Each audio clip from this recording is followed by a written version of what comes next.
Hello kind people of YouTube and welcome back to another video. We have a lot to get to today, so let's just get it started with a quick look at the markets and then we're going through all these news. Now, looking at the markets, we see very little change from yesterday, but a bit of a slide downwards as total market cap is now at 181.6 billion, down from about 184 yesterday. That is not a huge drop, that is about 1%, a bit more. But it is still a continuation of the drops we have seen in the last couple days. In the top 10 you will see every token except for xRapid is trending downwards. Most of them between 1 and 3%, with Bitcoin Cash dropping the most, 4.31%, after it made some pretty spectacular gains before the hard fork. Or rather in the weeks leading up to the hard fork. The actual days before and after the hard fork have been very tumultuous for Bitcoin Cash. And it's pretty clear now that Bitcoin Cash was the catalyst for the entire market crashing down, with it making some pretty awful losses. If you look at the 7 days here, it probably looks the worst out of any of the top 10 cryptocurrencies. But aside from that, there's not much to talk about here. Bitcoin dominance 53%, market volume at about 14 billion. That is more or less normal. That is what we've seen the last couple of days. Let's look at some coins that have actually benefited from the crash. Here we have an article from CoinDesk. As always, all articles will be linked in the description because I don't always read them out fully, and also so you can check that what I'm saying is actually what it says in there. The big winners of the crash seem to actually have been stablecoins. The crypto market took a turn for the worse on Wednesday when it lost nearly $30 billion in total market cap, but not every asset struggled to find buyers. In fact, certain stablecoins like USDC, TUSD and DAI each witnessed a more than 200% increase in 24-hour trading volume amid the broader market sell-off as traders flocked to what they may have perceived to be safer alternatives in an effort to escape market volatility. And we don't need to read the whole article here, but they made some graphics where we can see the most important stuff. And honestly, gotta be honest here, these color choices, not a good idea. They're way too close together. But left to right, we have USDC, TUSD, PAX, USDT, GUSD, and DAI. And this is how much their 24-hour trading volume has increased. And you see here that all of them have increased, but the ones that have increased spectacularly are USDC, TUSD, and DAI, with Tether also increasing but not nearly as much. And what we see here is something that we've been talking about a lot the last couple of weeks. Tether is still very much the king of the stablecoin world. Just because it's the established one, it is the one that is supported by Bitfinex, it's the one that you can get on pretty much any exchange, and it's been here longer than most of them. So that still very much has a massive market share. You can definitely talk about a monopoly with just how big its market share is. But you can see here trading volume in other stablecoins is increasing to a much bigger degree, which is pointing towards a slow but certain loss in market share for Tether. Now, lower here we can see the actual market share. Now, Tether still has a 96.9% market share. That is absolutely enormous, but you can expect that to continuously drop for the next couple of months. As more and more stablecoins are coming out, as more exchanges are supporting stablecoins that aren't Tether, and most importantly, as a lot of people have lost trust in Tether. Now we saw Tether lose its value. It wasn't pegged to $1 as it was supposed to a couple of weeks ago. It crashed all the way down to, I believe it was 92 cents. That is of course never supposed to happen with a stablecoin. Then it took weeks for it to gain parity with the US dollar again. So that, in addition to the open questions around whether Tether is actually properly backed by US dollars as they claim, because the audits that they have promised, they are not doing them. We haven't gotten those audits. So there's definitely faith in Tether corroding, disappearing, and these other stablecoins are picking up the slack. Now the reason for this increase in trading volume for stablecoins is absolutely clear. When the markets are crashing down, people retreat into stablecoins, people sell off their holdings into stablecoins, because if they're keeping it in any of the major cryptocurrencies, they can expect losses. If they put it into a stablecoin, they can expect the value to stay roughly the same. This is something we see every time the markets crash down.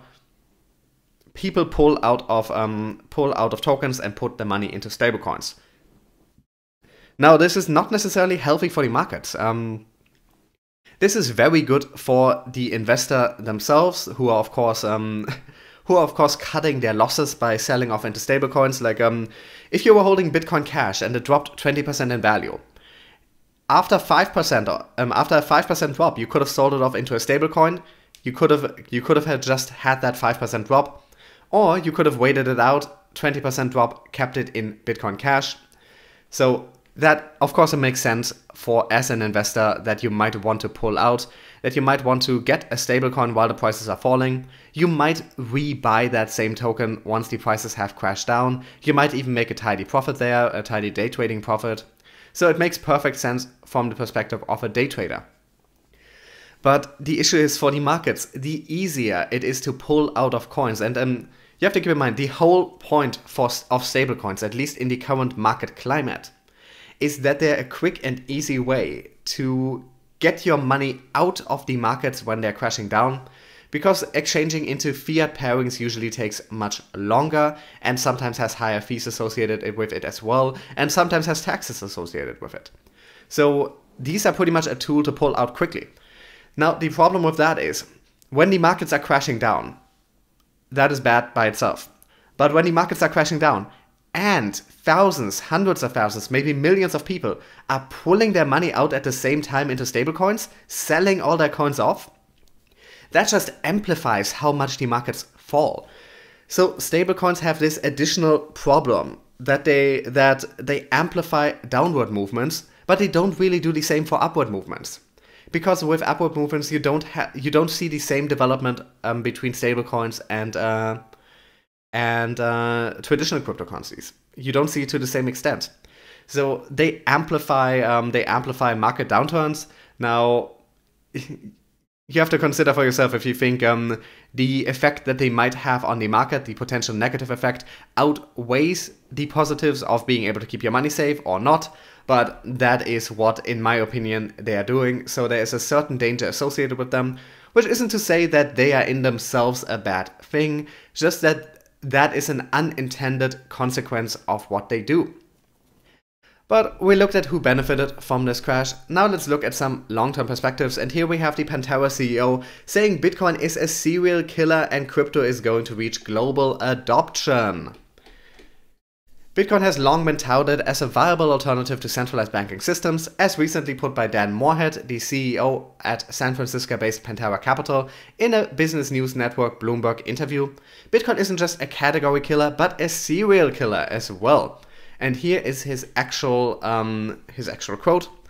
It is going to go through dozens of different industries. One of the last industries it will pass through is actually point of sale, merchant payment type thing. It isn't good at that right now, but it is great at cross-border money movement and storing your wealth, especially in a country where there's depreciating currency inflation. Now, I believe he was talking about Bitcoin in particular here, but much of this can be said about cryptocurrency in general.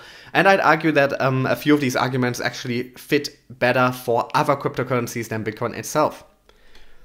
The cryptocurrency advocate added that while this nascent innovation may be good at things now, over the next decades, blockchain networks will be actively involved in day-to-day consumer payments, with buying a cup of Starbucks coffee with crypto assets becoming commonplace. Touching on Bitcoin's relative speed and cost efficiency in global payments, while seemingly echoing comments recently made by Ripple Labs' Corey Johnson, Moorhead pointed out that it is literally faster to pick up a suitcase with money, go to the airport and fly to London. But with digital assets, payments can be sent near instantly at a near negligible fee and without a reliance on centralized systems, which are now antiquated and rapidly losing viability. Now, we don't really need the rest of this article, just I thought this was a nice way of putting it, and both a category killer and a serial killer. That is a fantastic quote, Bitcoin as a serial killer. Now, I'm not so sure that Bitcoin itself will be doing these things. I think it's much more likely that cryptocurrency in general and some more specialized and more advanced blockchains will achieve these things. Especially when you're talking about point of sale situations, I don't see Bitcoin ever quite doing that. But I do see Bitcoin becoming a go-to asset for its store of value potential, which I'm personally not that convinced by. But what I personally think doesn't matter ultimately. When you're talking about a store of value, the only thing that matters is how it is being perceived by actors in the market, by agents in the market. It doesn't matter what I personally think about Bitcoin's technology, whether I think it makes sense for it to be seen as a store of value. All that matters is that people in the market see it as a store of value. That is all there is to it. There is no such thing as innate value to anything like that. The only value is the value that we give to it. And if enough people think of it as a store of value, if enough people consider it the gold standard for stores of values in the cryptocurrency space, then it will have that function. That's simply what it is. If enough people think of it as that, the price will be high, the price will be relatively stable. Of course, this will take time, but that is just how it is. But if you're talking stuff like point of sale stuff, actual use cases beyond putting your money in there and waiting, then I think other cryptocurrencies are far outpacing Bitcoin with their potential there. If you're talking about those use cases, you need something that is faster, that is cheaper, that is more secure, and that is more scalable. Bitcoin does a lot of things. What it doesn't do right now is scalability. Now, people are working on solutions, but those are generally running on top of or beside the Bitcoin blockchain. And there are other cryptocurrencies that can do that out of the box without needing additional solutions. But in general, what he's talking about here, cryptocurrency as a serial killer, I can completely get behind. Cryptocurrency is going to take over one by one different markets, different areas of economy, of industry, of trade. We are going to see that one by one. We're going to see them topple and fall. And I think I can agree that point of sale will be one of the last. Because for that, that is where the incentives for people are the lowest. That is where the use case hasn't quite been developed. And that is where mass adoption is really important to exist before we really move on to that. I think we're going to see more and more crypto adoption in industry first, and then slowly but surely we're going to see it in point of sale situations. We're going to see normal people just using cryptocurrency as if they were using fiat currency to buy everyday items in a decentralized, fast, secure, cheap way. Some not so good news about Salt, which full disclosure is a token I have been supportive of on this channel. But there might have been some issues with both Eric Voorhees' position in the token and their token sale. Crypto loans company Salt Lending Holdings Inc., once associated with high-profile crypto industry stalwart Eric Voorhees, is facing a US Securities and Exchange Commission probe over its $50 million token sale, the Wall Street Journal reported on November 15th. Founded in 2016, Salt, which uses clients' crypto holdings as collateral against fiat currency loans, is reported to have received a subpoena from the securities regulator this February, according to sources familiar with the matter. Among other issues, the SEC is said to be investigating whether Salt's 2017 token sale was a non-compliant securities offering, how token proceeds were used, and the manner in which Salt employees received tokens. Voorhees, who is well known as CEO of crypto exchange Shapeshift, is reported to have played a leadership role at Salt and was notably listed as a director in an SEC filing 5 days ahead of the first Salt token sale in August of 2017. This latter point is now of particular contention, as Voorhees has previously been investigated by the SEC and has effectively been prohibited from raising money in private markets. In 2014, he reached a settlement of $50,000 in fines and disgorgement with the SEC over allegedly unregistered public offerings of securities in connection with two of his early Bitcoin-related ventures. Keith Higgins, chairman of the Securities and Governance practice at Ropes & Gray LLP and a former SEC division director, told the Wall Street Journal that a provision in the settlement makes him a so-called bad actor unable to rely on an SEC safe harbor for private unregulated stock sales. Aside from being listed on Salt's SEC filing, Voorhees was also named as a Salt director on the company's site and promotional materials, according to the Wall Street Journal's review. In November, Salt reportedly amended its disclosure, declaring the $1.5 million it had raised and refraining from any mention of Voorhees. Jennifer Nielsen, a Salt executive, has confirmed to the Wall Street Journal, that the firm received a February subpoena and clarified that Voorhees was an early contributor to Salt, but stated he no longer serves in any formal capacity. Securities lawyers have said the SEC could seek civil penalties against the company if it deems that Voorhees' involvement broke the law. Aside from the probe, Salt is facing a private lawsuit in the US state of Colorado from a former Salt financial officer who has accused the firm of giving loans on advantageous terms to insiders and of having lost $4 million worth of crypto in a February 2018 hack. Voorhees has reportedly not been named as a defendant in the case. Brian Klein, the trial attorney who represented Voorhees in the 2014 settlement with the SEC, has responded to the article tweeting, "I am proud to represent Eric Voorhees, a real visionary who has abided by his SEC settlement terms. This story is an unfair attack on him relying on unsubstantiated allegations, anonymous sources, and he is not even a party to the lawsuit discussed." Earlier this fall, Voorhees refuted a report that alleged that $9 million in ill-gotten funds were laundered through Shapeshift, claiming that the Wall Street Journal had misrepresented or omitted the information provided by the exchange. So once again, keep in mind here, this is based on anonymous, unverified sources, so the validity of the information in here is not fully established, but keep in mind they did reach out to a Salt executive who did confirm that a subpoena was received. But all the details about this content are very much put an asterisk next to that. We don't have the validity for that. But if the Wall Street Journal is reporting on it, now they generally do a good job at vetting their sources, which doesn't mean they can't be wrong or they can't be taken advantage of sometimes. But generally they have a long history of reporting on factual stories. And when they use an anonymous source, that generally means that they know who the source is and that they have verified the source and their information, but just that they cannot publicly release the name for what could be various reasons. So I believe their report at this point, unless something turns up that that makes me question that. But the only thing here is the lawyer's statement. But this is not very good for Salt. Now, this doesn't say anything about the value of the underlying technology, concept, or company. The service they offer could very well be legitimate, and I believe it is. But it looks like there might have been some shady backroom dealings there. That there might have been... that some people might have used it to make money in ways that wasn't quite kosher. So, a bit of an issue there. Now, I'm waiting to see how the SEC comes down here. Now, all of these right now are accusations. We have no decisions here. We have no definitive information. But this is not looking good for Salt. And as a Salt supporter, this is hitting me pretty hard. This is not what I was hoping to see Salt in the news for. But now let's talk about something actually positive that an altcoin is doing. Tron launched its accelerator program for DApp developers. Now, we've talked in the past on this channel about how Tron is doing a pretty good job making its platform accessible for developers, and this is the latest in that. Decentralized internet project Tron is launching a $1 million accelerator program to support developers building dApps and products on the protocol, according to a press release shared with Cointelegraph on November 16th.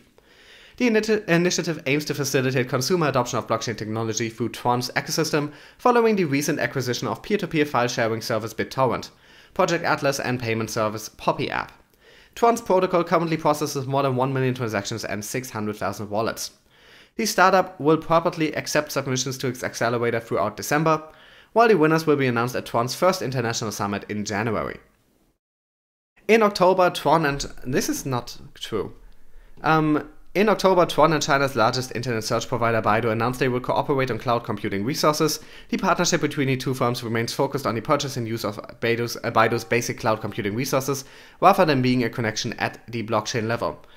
They're slightly misreporting this. It is true that Tron is buying Baidu's cloud computing services, but this is not a partnership, and to my knowledge, Baidu itself didn't actually announce anything. This is not a partnership, this is Tron being Baidu's customer. Also in October, Tron's CEO Justin Sun claimed its update dubbed Odyssey 3.1 would see it beat Ethereum on speed and EOS on cost.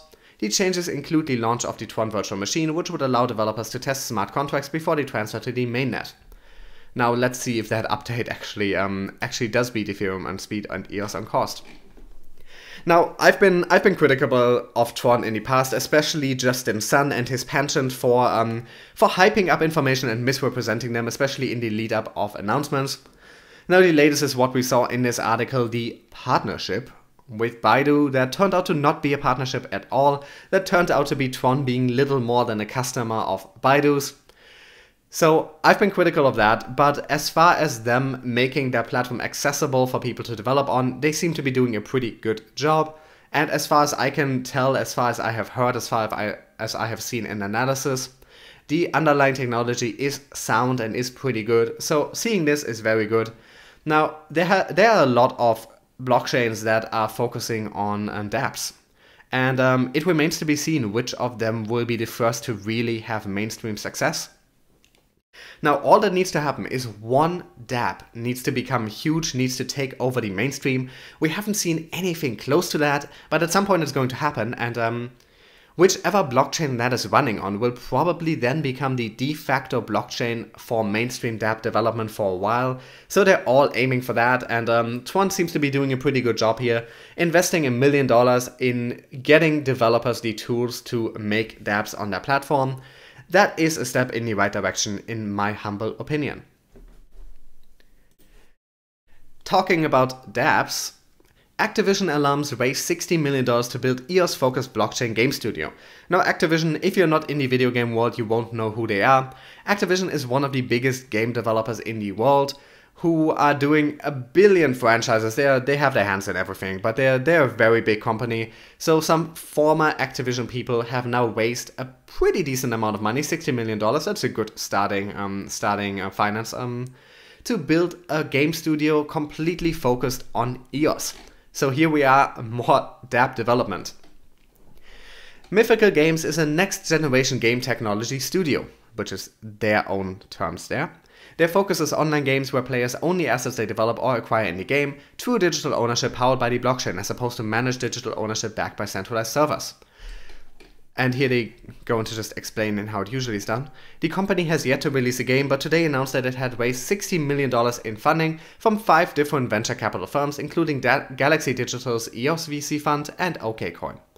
A press release reads in part: the funding will support the company's first-to-market plans to develop and co-produce a slate of high-quality game titles on mobile, PC, console, built around new player economies and user-generated content. The investment was led by Galaxy Digital's EOS VC fund, with significant participation from Javelin Venture Partners as well as DDC, Fembushi, Novus, and OKCoin joining the round. Now, this is very interesting to me here, which a lot of people might not have noticed, on mobile, PC, console. To my knowledge, and I could be completely wrong here, so do correct me if I'm wrong, we haven't seen any blockchain-powered apps or video games run on a video game console yet. We haven't, have we? We have seen mobile games, we have seen PC games. But to my knowledge, console, that is a new space. That is a completely new space to enter. Now they are likely going to be producing some indie level games, some lower budget games that will be released digitally. But I could see a blockchain powered game be very successful on, say, the Nintendo Switch, where the eShop is a mainstay, where a lot of people are playing smaller experiences on the go. And if those experiences include goodies that you can buy on the blockchain, include items, include other stuff that you can have on a blockchain, that would be pretty exciting. So let's see what they will end up doing. Continuing the article. Made up of former Blizzard, Activision, and Yahoo executives and employees, the company will now presumably begin building out its first offerings. According to Galaxy Digital CEO and billionaire crypto bull Mike Novogratz, gaming is an item of keen interest to the VC firm. And his quote: "We believe that gaming, and specifically players' interaction with in-game economies and virtual goods, will play a key role in how the masses first discover the true potential. Will play a key role in how the masses first discover the true potential of the blockchain. Mythical's experience building rich and immersive game worlds will be invaluable to this mission." And here, if you look at this, Blizzard, Activision, and Yahoo, Blizzard is another massive game firm. You might know them for games like World of Warcraft. Massive. Wait, that is Blizzard. Yeah, that's Blizzard. I'm sorry if I said something wrong with this now. I'm a lifelong gamer and I'm usually on top of this stuff, but for some reason I'm having brain farts right now. Yeah, Blizzard. Yeah, they have the Warcraft franchise under their wings, as well as the StarCraft franchise and a whole bunch of other things. And of course Mike Novogratz is involved here, because when isn't Mike Novogratz involved? You can't talk about crypto news for a single day without his name turning up somewhere. So this is very, very exciting. Now I don't know who exactly the former Activision and Blizzard people involved here are. I should probably look that up, which positions they had at those companies, which games they were involved with in the past. But generally this seems to be a group of experienced game developers, which we haven't quite seen all that much turnover from traditional game development into blockchain game development, so this is one of the first major moves in that direction, and that could be very, very exciting. Let's see what games they release. I will definitely take a look once their first game is out, and I'll let you guys know on this channel, of course, then. And last but not least, this from AMB Crypto. I'm not a big fan of them at all, but this article I felt brought up some interesting points, and we're just gonna take a look here. XRP ledger transaction volume surpasses total trading volume. Are the gears of Ripple's xRapid liquidity pool moving? Interesting question here. So essentially we're seeing some transactions on the ledger that don't seem to quite go along with trading volume. There seems to be something going on that we don't really see on CoinMarketCap. XRP has been one of the coins that has held its own in the recent brutal bear market, proving to have a much more healthier bounce back than many others in the top 10 cryptocurrencies. Even in the midst of the bear market, the coin has been able to prove its worth, taking the number 2 position from Ethereum and staying there as the market continues to bleed. Oh yeah, I forgot to mention that earlier. If we look here, XRP has been managing to increase its distance from Ethereum. It has actually managed to remain in the number 2 spot for over a full day now, I believe, which is the longest we have seen it there, if I am not mistaken. Now with a $1 billion market cap lead, if it can increase that just a tiny bit more, it will be securely in the number 2 spot. But back to the article. Even as the coin reigns supreme as the biggest altcoin, there have been some developments taking place on the publicly visible XRP ledger that might provide some insight into Ripple's use of the coin. Hodlers of the coin got the moment they were waiting for when Ripple announced a product that would directly utilize the global liquidity pool provided by the trading of XRP in order to optimize cross-border payments. Since the product, which is known as xRapid, was announced, enthusiasts have been waiting for the coin to shoot up in price, owing to the high amount of trading volume that would flow through it, owing to its usage by major banks around the world. The exchange trading volume of XRP, however, seems to be around 702 million as reported by CoinMarketCap. However, if one took a look at the XRP charts website, we can see a much more accurate figure of 517 million is the trading volume. Payment transactions on the ledger have overtaken the trading volume by a considerable margin, with the on-ledger payment volume at 613 million. So where are those extra almost 100 million? And these are just some graphics. This is also owing to a large amount of transferring funds between whales over the past 24 hours, as seen by the tweets made by XRP Ledger, which are set to monitor transactions over 5 million XRP in volume. As seen, keep in mind, 5 million XRP is about $2.5 million US. As seen by the spreadsheet, there have been 11 transactions above 5 million, out of which 5, totaling 39 million, are controlled by exchanges. However, from the 6th transaction onward, we can see that a wallet was used, which was activated by Chris Larsen, the CEO of Ripple. So that is a highly interesting development here. The sender of the transaction with wallet address, I'm not going to read this out, is Chris Larsen. The receiver is RippleWorks org, which also led back to Chris Larsen. RippleWorks is a foundation to support financial inclusion around the world, according to Ripple's announcement in 2015 regarding the launch of this venture. The CEO, Doug Galen, was mentioned by name in the article and also present on the Who We Are section of the RippleWorks website. Therefore, the exchange of XRP between these two parties might be an activity undertaken under the Ripple for Good operation. The same can be said for the next transaction, which operated between wallets activated by Silicon Valley Community Fund, a donor-advised community foundation that serves Silicon Valley. The next 4 transactions take place between multi-signature addresses, with the last one having a total of 200 million XRP transferred, so 100 million US here. Interestingly, a wallet activated by Ripple, with the nickname, I'm not going to read this out, recently created 40 escrow accounts of 5 million each, thus adding up a total of 200 million XRP. It is also noticed that the address is also the receiving address of the transaction. Many speculate that the creation of escrows by Ripple, apart from their usual 1 billion XRP escrows, is out of the ordinary and may depict institutions locking up XRP for use at a later date, which are set from December 1st, 2018 to July 15th, 2020. The funds are also said to be returned to the same account once the contract expires in 11 months. Any development with the escrowed funds will be seen at the time, but as of now, this removes close to 200 million XRP from circulation by locking them up in these accounts. Any which way, xRapid seems to be increasing the depth of the liquidity offered by on-ledger payments themselves. This will generally provide for a better experience of providing liquidity for the institutions that utilize the technology.